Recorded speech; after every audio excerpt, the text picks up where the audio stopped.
ये फोटो क्यों लगा के भेजते? फोटो की जरूरत नहीं है, आप तो लिख दिए है ना पत्र, बहुत साधुवाद, बहुत साधुवाद।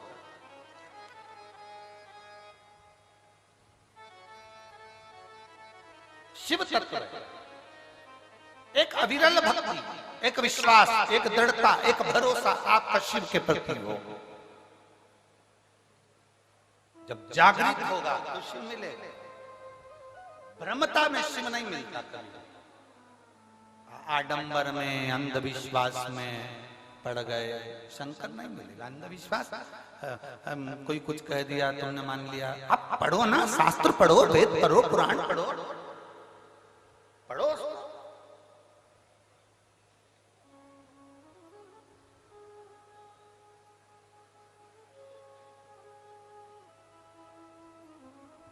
जितना जितना दुख मिलता है, जितना जितना कष्ट मिलता है, उतना उतना परमात्मा के आप करीब में जाते जाते। सोने को जितना तपाएंगे उसका खार, उसका खोटापन सब जल जाएगा। सोना सोना रह जाएगा, कीमत वाला रह जाएगा, कीमती रह जाएगा। शिव पुराण कह रहे हैं। विश्वनाथ मुनि की कथा था। एक बेलपत्र का दान करना विश्वनाथ मुनि ने सिखाया। शिवरात्रि प्रदोष के दिन का नियम बना लो, कितना भी कर्जा हो, कितना भी दुख हो, कितनी भी तकलीफ हो, एक नियम बना लो कि मैं भले मंदिर में पहुंचूं ना पहुंचूं, मैं भगवान के मंदिर जा पाऊं ना जा पाऊं, एक नियम बना लो कि प्रदोष के दिन और शिवरात्रि के दिन मैं अपने दरवाजे के बाहर एक घी का दीप दरवाजे के बाहर लगाऊंगी और एक घी का दीप किसी बेलपत्री के वृक्ष के नीचे लगाऊंगा। दो जगह पर अगर आपने दीप लगाना प्रारंभ कर दिया, एक प्रदोष के दिन, एक शिवरात्रि के दिन, केवल 3 या 4 प्रदोष निकलेंगे, बाबा ऐसी कृपा करेगा कि धीरे धीरे कर्जा चूकना अपने आप चालू हो जाएगा और सब कार्य सफल होना प्रारंभ। 2 दीप लगाने का नियम बना लो, प्रदोष के दिन या शिवरात्रि के दिन। एक नियम पक्का होना चाहिए। एक दुख है, किसी के जाके सामने रोगे, कौन दुख तुम्हारा मिटा देगा? तकलीफ है, किसी के पास जाकर कहोगे, कौन तुम्हारी तकलीफ मिटा देगा? कष्ट है, कोई तुम्हारा कष्ट नहीं मिटा सकता। हमने पहले भी कथा में कहा, खांसी तुम्हें चल रही है, तुम्हें खांसना है। छींक तुम्हें आ रही है, तुम्हें छींकना है। छींक तुम्हें आ रही है और तुम पड़ोसी से कह रहे छींक ले, कोई ना छींकेगा। भूख तुम्हें लग रही है, क्या विचार है? भोजन पड़ोसी को कराओगे?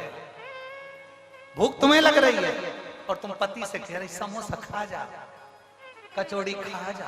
पति पूछे क्यों? मुझे भूख लग रही है। तुम खाओगे, तुम्हारा पेट भरेगा। छींक तुम्हें आई तो तुम छींकोगे, खांसी तुम्हें आई तो तुम खांसोगे, पेट तुम्हारा दुखा तो दवाई भी तुम खाओगे। उसी तरह तकलीफ तुम्हें है तो एक लोटा जल लेकर महादेव के मंदिर तुम्हें जाना चाहिए, तुम्हें उसका फल। सारी समस्या का हल बोल बम का नारा है, बाबा एक। आप जाओ उसकी चौखट पर, आप जाओ उसके दरवाजे, मिलेगा।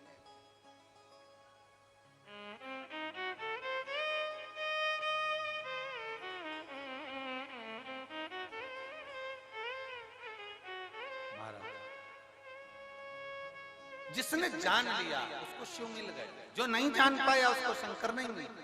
विश्वनाथ की कथा है, बहुत लंबी है, विस्तार से, बहुत विस्तार।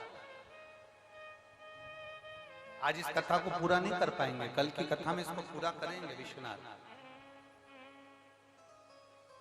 विश्वनाथ मुनि की जो कथा है उसको विस्तार से सुनना है।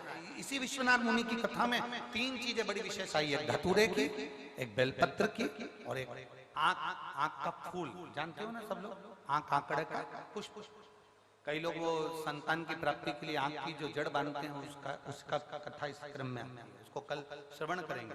अगर 30 साल भी औलाद नहीं हुई ना, 35 साल तक भी अगर संतान नहीं हुई है तो उसके बाद भी अगर आप इस व्यासपीठ ने देखा है 40-40 साल तक जिसको औलाद नहीं हुई उसको भी औलाद हुई। कल की कथा में अपन उसको लेंगे। 35 से 40 साल भी हो गए ना शादी को, उसके बाद भी कई माताओं का रजो धर्म भी आना बंद हो जाता है। और अगर वो बाबा से प्रार्थना करे कि मेरा रजो धर्म भी नहीं आ रहा तो औलाद कैसे होगी, रजो धर्म भी बाबा देकर फिर औलाद देता है। ये सफेद आंकड़े की जड़ का जो प्रयोग है उसका स्मरण करें। जितने लोग आस्था चैनल पर कथा सुन रहे हैं, फेसबुक यूट्यूब पर सुन रहे हैं, या हरियाणा की पवित्र धरा पर तारा बाबा की कुटिया में कथा सुन रहे, बड़े दिल से सुनकर बाबा से प्रार्थना करें। शिव तत्व का भगवान अर्धनारीश्वर भगवान पधार रहे हैं। जोरदार ताली बजाकर स्वागत करें। अर्धनारीश्वर